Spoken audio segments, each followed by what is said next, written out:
Good afternoon, Miss Jody. Today is July 20. It's a Wednesday. It's a Wednesday, no? And of course, uh, we will continue our discussion on the forms of business organization because this is very important. Sooner or later, when you graduate from college, you might intend to put up your own business in the tourism industry. So you have to know the kind of business organization that you would like to put up so that you could study carefully whether your business will succeed or not. No? So I'd like to discuss this again. Yesterday we talked about sole proprietorship. Diba? Sole proprietorship, when we talk of sole proprietorship, we are talking only of how many persons, Miss Joni? Only one. So usually the owner is also the manager, is also the employee, because you are just starting it out, no? So definitely your capital is, of course, still small. So you have to start small, but you have to think big. That is the role in putting up a business. But that is not our topic for today, because our topic is partnership as well as corporation. No? So these are the two other forms of business organizations that you would like to consider. No? You might want to consider a partnership, putting up a partnership, or putting up a corporation. So first, let us take this. What is a partnership? Well, a partnership, something like this. No? A partnership is a form of business organization whereby two or more persons, no? Two or more persons bind themselves, diba? They bind themselves. What do they do to bind themselves? What do they do, Miss Johnny? To contribute. What do they contribute? Well, we call it the MPI, no? MPI would stand for money, property, or industry. Industry is yourself, no, your efforts, no, your if you are a professional, you might put up also your industry. So you contribute, these persons forming the partnership will have to contribute money, property, or industry to a, what do we call that? CF, common fund, no? So they contribute money, property, or industry to a common fund. Then what? So I'd like to jot that down again. So partnership, two or more persons bind themselves to contribute MPI, money, property, or industry, to a common fund. Now with the intention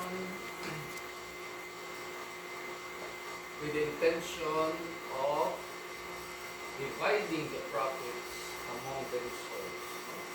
Dividing the profits among themselves. So how many people will comprise a partnership, Miss Jowney? 1, 2, 3? Well, it says here 2 or more persons, no? So these 2 or more persons, they might contribute, they might consider contributing that.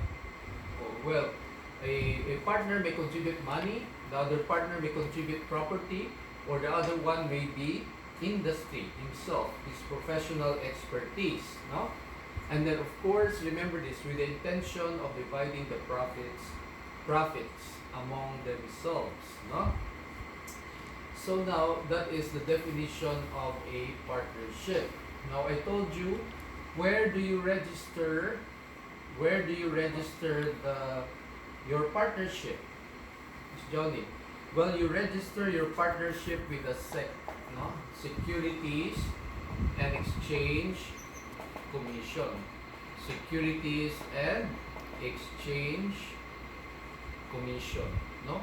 They have an office in Baguio City, Cordillera Administrative Region, no? So here, if you want to put up your partnership, if you have a friend, because it only requires 2, no? 2 or more persons, no? two will be okay. You could form your, we call that the firm, no, your firm. You could put up your firm and apply it for registration again to the Securities and Exchange Commission. Now, for you to be able to register this, your partnership, you need what we call, or you need to execute your articles of partnership. This is what you will register with SEC. So, usually the SEC has already a pro forma, no, meron ng dikahon na articles. You just need to fill in the blanks, no? So, in order for you to register your partnership, you need to execute your articles of partnership, no? But remember that the registration of a partnership is not with the DTI, but it is now with the SEC. Similarly, in the case of a corporation, no? In the case of a corporation, where do you register? Also with the SEC. Now, how many people will you need? No, you need 5 people, but not more than 15. No, not more than 15 people to comprise in order for you to create a corporation. Now, these 5, but not more than 15 people who will sign the document is what we call, Ms. Johnny, we call them the incorporators. No?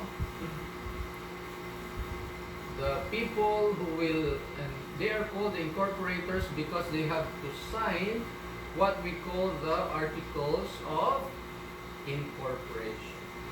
No? Articles of incorporation. Diba?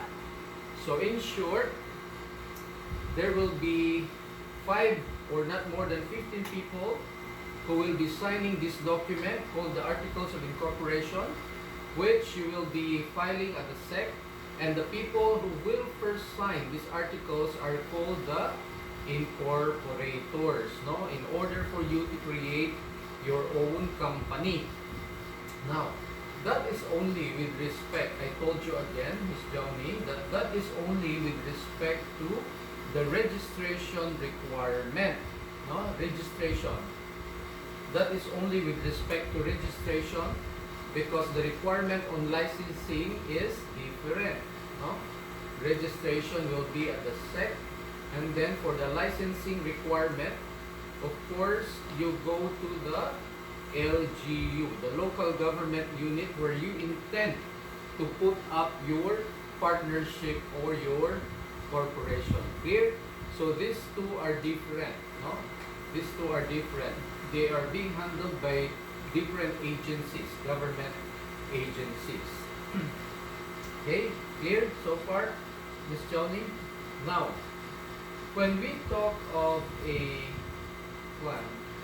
partnership or a corporation, of course, here we might be thinking also about our capital, no? Capital. And then the ease of forming. The ease of forming. The ease meaning yung madali. The ease of forming the business organization. No?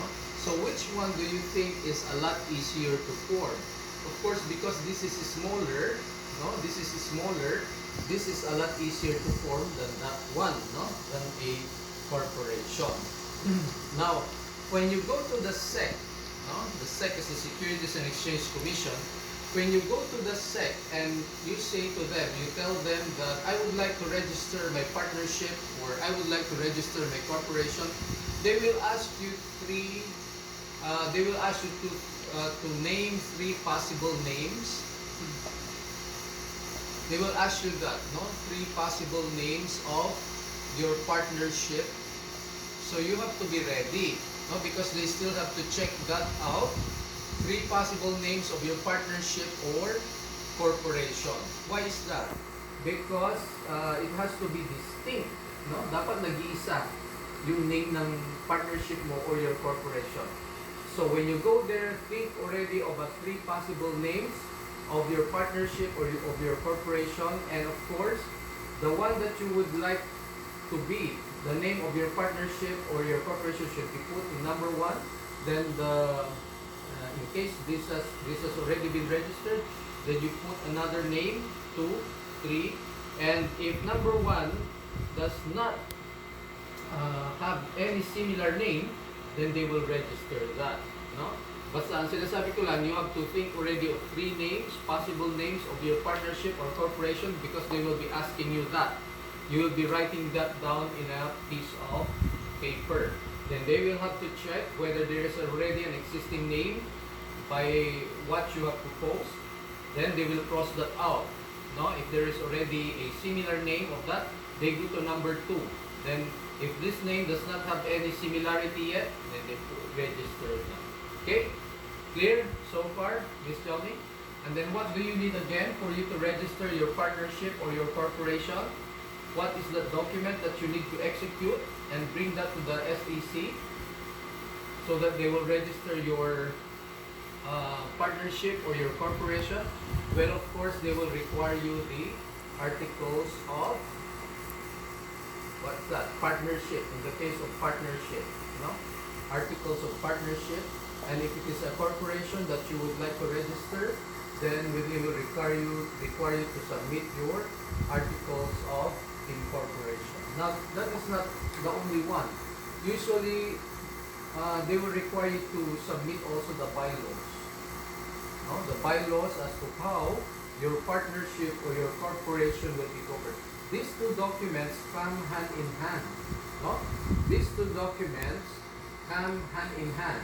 So if you want to register your partnership or your corporation, bring this and also bring this. Bylaws. Okay? Clear, Miss Johnny? Now I'd like to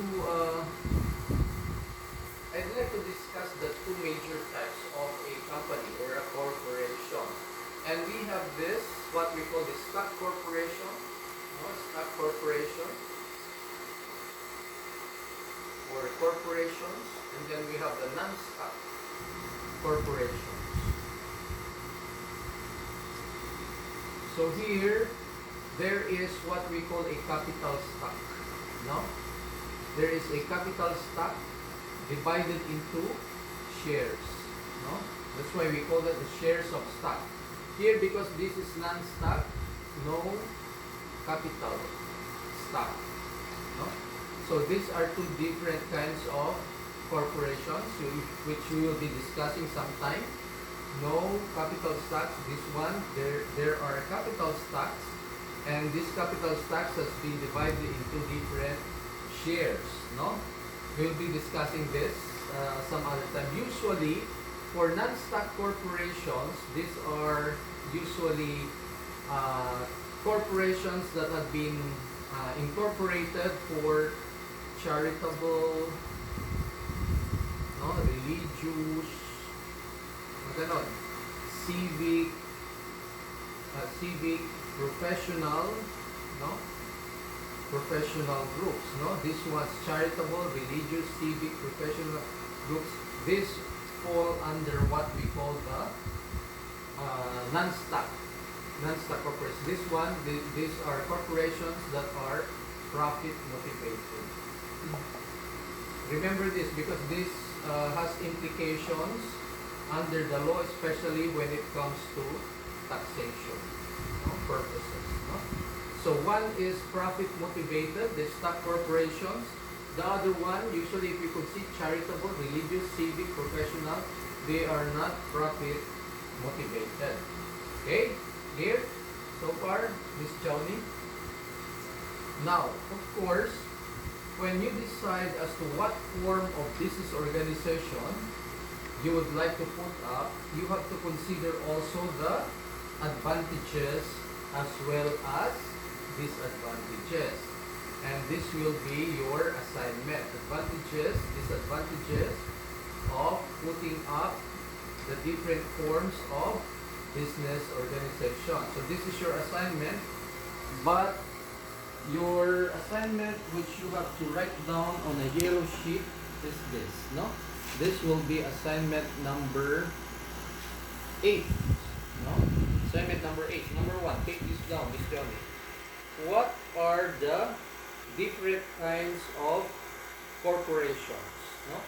What are the different kinds of corporations? Explain each one. Okay? Clear?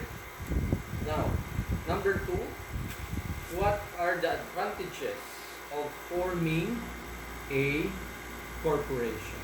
No, that is number 2. What are the advantages of forming a corporation?